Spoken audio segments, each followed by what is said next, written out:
Everybody shut up and action. Is the Seven Deadly Sins a good anime? Actually, yeah. I know there's a lot of hate for the Seven Deadly Sins because I saw a lot of TikToks where like, oh my god, this anime is the Seven Deadly Frames. It's got terrible animation. But just like the anime community has said multiple times, they complain about animation a lot in a lot of shows, and most of the time the animation isn't even bad. I have no idea what they're complaining about. This was a good anime. We'll get back to that in a minute.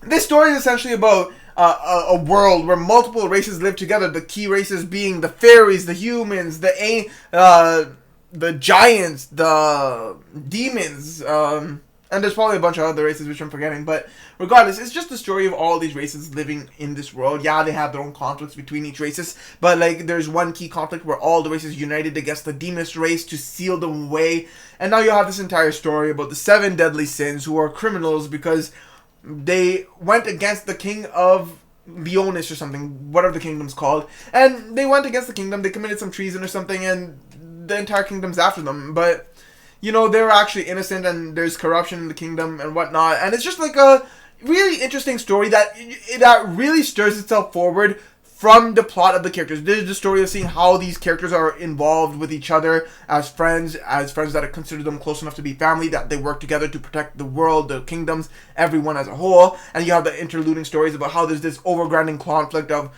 demons trying to manipulate humans to break the seal of the demon realm, so that the demons can come back and get their revenge, start off the Great War again, where the demons were against all the other races.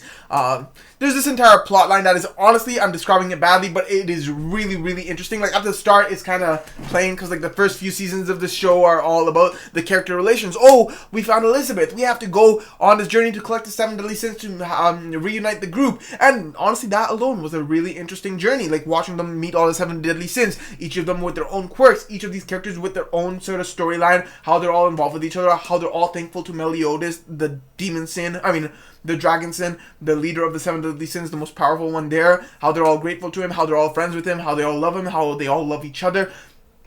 This is a heavy character-based show. Like, yeah, there's a really good story that loops everything as well, don't get me wrong, but you're more so in it for the characters, seeing their relations, seeing their individual goals and motives, how, like, they all have their own relationships, but they're all intertwined with one another. Like, the story between Baum and Meliodas is one of the greatest things in here. Their friendship is amazing. You love both of them. But then at the same time, you have this entire story where they both have their own girlfriends. But then Baum, he's trying to save his girlfriend. And saving his girlfriend, he's being manipulated into thinking he has to kill Meliodas. And Meliodas is fully able to understand and is willing to sacrifice his life for his best friend. Like, even though he knows his friend won't kill him. And, like, there's so many elements to this that it is just a really heart-tugging anime to watch, with a heart-tugging story of seeing how these characters and relationships are all interacting with one another. And then you have this overarching story of the demons trying to return corruption in the government, not because the king and stuff is corrupt, but because demons have corrupted some of the holy knights and are trying to manipulate things behind the scenes, behind the king's eye.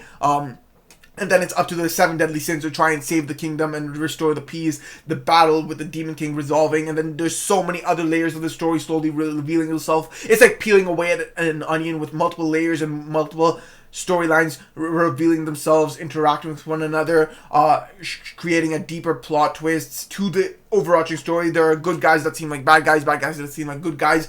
There are humans that seem like demons. You have Meliodas uncovering that he is a demon himself, but he's the leader of... that he turned traitor against the demon race for his love for an angel, their arch enemies with Elizabeth. The entire story between Elizabeth and Meliodas and how they're both cursed to begin with. Honestly, the stories, the way they reveal itself, the story is absolutely phenomenal. It is intriguing as hell. Yes, it heavily stales out at the end. Like, I think the majority of the seasons were beautiful, and the character story really gets you going and really has you hooked. I mean, I was rewatching this show while working out in the gym, so like, I'm just watching while working out, and there are multiple points where I'm just listening to the story, working out, just then in between sets, just watching the show, then going back, watching the show, going back, watching the show, and there's multiple times I'm just stopping the set just to sit and watch for a few minutes while not using the equipment, just because before switching equipment and stuff, I'm just staying there and watching because I'm just really hooked to this sequence in the show.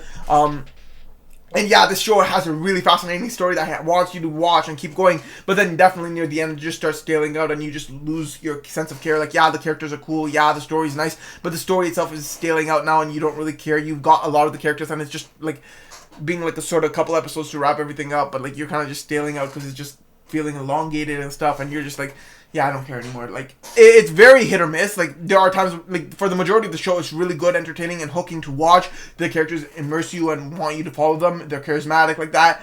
But then, as the show starts falling off, it's like, yeah, I just really want to stop watching. But, like, because I'm at the gym working out, I don't have to worry about pushing myself through. I'm just not picking it up to stare and watch. I'm just listening to the story while I work out. I'm not really stopping and, like, staring. I'm just in my own thing while I listen to the story at this point.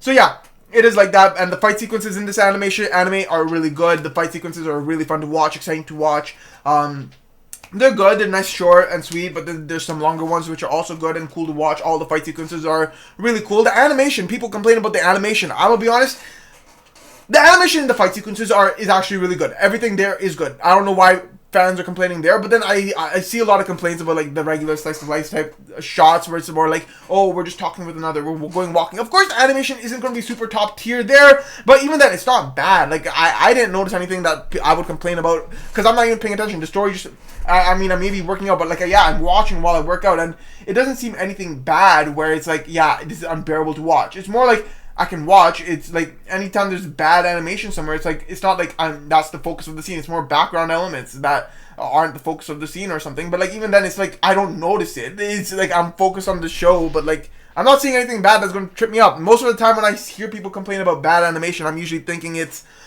usually the case is that it's manga fans complaining that it's not good because they're only watching this for animation. They're not watching it for the story, whereas I am watching it for the story and animation and everything and how that all combines together to create this storytelling format.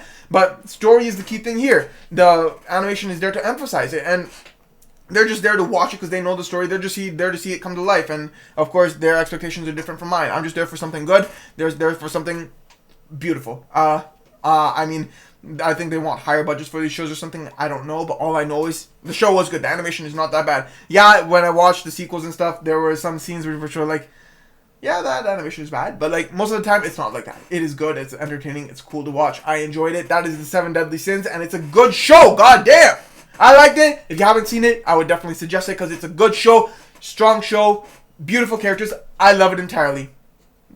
That is the 7 Deadly Sins. Peace.